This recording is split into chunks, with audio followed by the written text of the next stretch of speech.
এই কনকনে শীতের রাতে হঠাৎ করে করা পার্টিতে কি কি আয়োজন করা হয়েছিল তা নিয়ে থাকবে আজকের ব্লগ। হ্যালো এভরিওয়ান, আমি জয়া আর আমার নতুন একটি ব্লগে আপনাদের সবাইকে স্বাগতম। পুরো বাংলাদেশ জুড়ে এখন চলছে শৈত্যপ্রবাহ, আর এই কনকনে শীতের রাতে যদি ছোটখাটো কোনো পার্টি বা চড়ুই ভাতের আয়োজন করা হয় তাহলে কিন্তু মন্দ হয় না। হঠাৎ করে কোনো রকম প্ল্যান প্রোগ্রাম ছাড়াই আমাদের এখানে ছোটখাটো করে পার্টির আয়োজন করা হয়েছিল। যেহেতু হুট করে করা প্ল্যান, তাই সবকিছু ঘরে তৈরি করা সম্ভব হয়নি।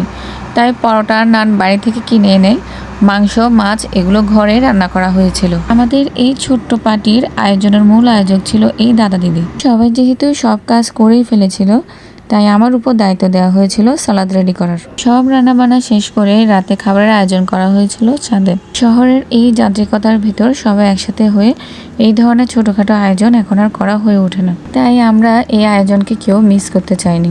শীতে ঠান্ডা হাওয়ায় ছাদের উপর আমাদের এই আয়োজন অনেক বেশি জমে উঠেছিল। শীতের রাতে এই ধরনের পার্টি করতে কে কে পছন্দ করেন তা অবশ্যই কমেন্ট করে জানাবেন। আর ব্লগটি যদি ভালো লেগে থাকে অবশ্যই লাইক, কমেন্ট এবং শেয়ার করবেন। ধন্যবাদ।